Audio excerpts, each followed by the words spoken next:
আপনাদেরকে সতর্ক করে দিতে চাই, আপনারা এই কাজগুলো বন্ধ করেন। আমাদের সাংবাদিকদের নির্বিঘ্নে সাংবাদিকতা করতে সুযোগ দেন। আপনাদের সম্পর্ক থাকে আওয়ামী ঘরানার সাংবাদিকদের সাথে, ফ্যাসিস্টদের সাথে।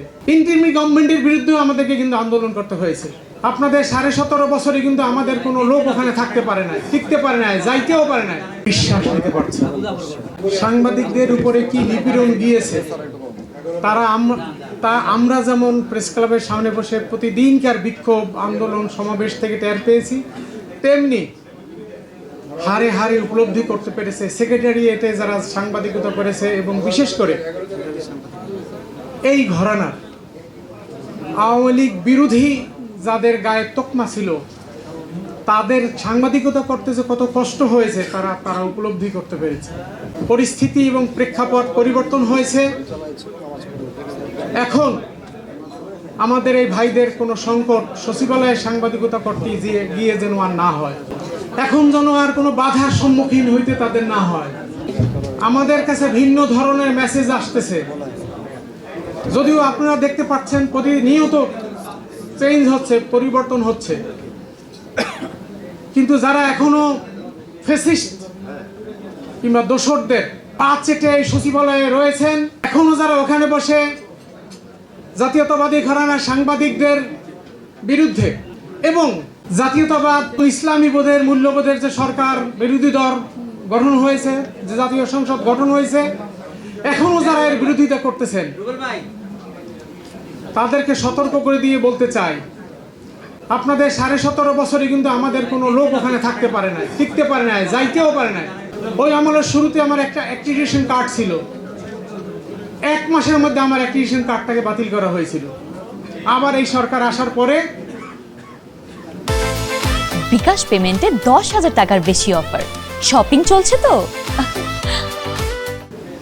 আমি অ্যাক্রিডিটেশন কার্ড নিয়েছি। এই ছোটখাটো এই ত্রুটিগুলো, এই নির্যাতনগুলো, এই নিপীড়নগুলো আপনারা ওখানে বসে আমাদের সাংবাদিকদের এবং জাতীয়তাবাদী ঘরানার লোকদেরকে চালাচ্ছেন। আমাদের কাছে এই খবর আসতেছে। আমাদের এই সরকার, আমরা আপনাদের ওপরে কোনো নিপীড়ন কিংবা নির্যাতনমূলক কোনো আচরণ করবো এটা আপনারা মনে করেন না, করবো না, কিন্তু আপনাদেরকে সতর্ক করে দিতে চাই, আপনারা এই কাজগুলো বন্ধ করেন। আমাদের সাংবাদিকদের নির্বিঘ্নে সাংবাদিকতা করতে সুযোগ দেন। আপনাদের সম্পর্ক থাকে আওয়ামী ঘরানার সাংবাদিকদের সাথে, ফ্যাসিস্টদের সাথে, যাদেরকে প্রেস ক্লাব থেকে বহিষ্কার করা হয়েছে, ইউনিয়ন থেকে বহিষ্কার করা হয়েছে, বিভিন্ন জায়গা থেকে যারা বহিষ্কার হয়েছে তাদেরকে আপনারা সহযোগিতা করতেছেন। এই সহযোগিতা বন্ধ করেন। সাংবাদিক বন্ধুরা, আন্দোলন করেছি যাদের বিরুদ্ধে, যে উদ্দেশ্য সাধনের জন্য আমরা ভেবেছিলাম একটি ইন্টারিম গভর্নমেন্টের মধ্য থেকে একটি রাজনৈতিক পরিবর্তনের মধ্য দিয়ে আমাদের সেই মনের আশা পূরণ হবে, আমাদের সাংবাদিকদের সবগুলো প্রত্যাশা পূরণ হবে। ইন্টারিম গভর্নমেন্টের বিরুদ্ধেও আমাদেরকে কিন্তু আন্দোলন করতে হয়েছে, এবং শেষ দিন পর্যন্ত আপনারা দেখেছেন বিএসএসের ফ্যাসিস্ট এমডিকে সরানোর জন্য আমাদের সর্বশেষ দিন পর্যন্ত ওই সরকার যেদিন পতন হয়েছে চলে গেছে এবং নতুন সরকার গঠনের প্রস্তুতি নিয়েছে, সেই দিন আমাদের বিএসএসে গিয়ে তাকে ওখান থেকে বের করে দিতে হয়েছে। এরকম আরও কিছু কিছু জায়গায় আছে, আমরা সেটির বিবরণ দেব না। কিন্তু যেহেতু নতুন সরকার গঠিত হয়েছে, এই সরকার আমাদের বান্ধব সরকার, আমরা মনে করি সাংবাদিক বান্ধব সরকার।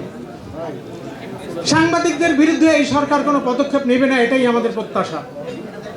এবং এই দেশের মানুষ দীর্ঘদিন ধরে যে প্রত্যাশা করেছে, তাদেরও সেই প্রত্যাশা পূরণ হবে, এটাও আমাদেরও প্রত্যাশা।